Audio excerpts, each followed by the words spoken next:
Hello મારી family, Radhe Radhe. તો હાલ તો હવે ગામમાં જ જઉં છું ને આજ તો અશ્વિના ઠાકોર નો જન્મદિવસ ભાઈ, એટલે આજે આખો દિવસ લહેરો મારવામાં આવશે. કેમ તમે બધા અહીંયા બેઠા છો? હે કોઈ કોમ ધંધો નહીં તમારો? મારો બર્થડે નહીં મનાવવાનો? ઓમ નેકળો ભાઈ તમે સાઈડમાં. કેમ તમે બધા બેઠા છો આમ મોઢું લટકાઈને? જોજો જોજો, બર્થડે મારો મનાવો નહીં. કેક આવી જઈ, તમે ગિફ્ટ લાવો. હળો હું કેક ખવડાવી દઉં. તો મારી વાલી ફેમિલી જુઓ, અમારા ફોલોવર આયા હતા ઈડર બાજુથી, અને એરા લોકો મારા માટે લાયા હતા ગિફ્ટ. જો ભાઈ એ લોકો મારા માટે ઘડિયાળ લાયા છે, મસ્ત ગોલ્ડન કલરની છે ને અંદર મરૂન કલરની ડિઝાઇન છે ભાઈ.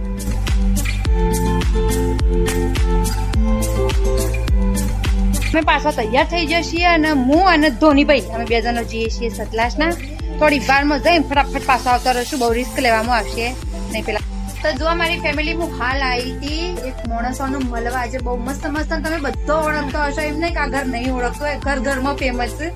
તો ઠાકોર ફેમિલી નું મળવા આવી હતી હું. અરે પારિકા બેન તો એવાનું મળવા આવી હતી, અને એનો મોરનો હોય કનસ, અને મારું કોમ છે ભાઈ મોર, એટલે પછી આપણે મળવા આપવું પડે. અને બસ હવે મળીને હવે હું જઉં છું સતલાસના.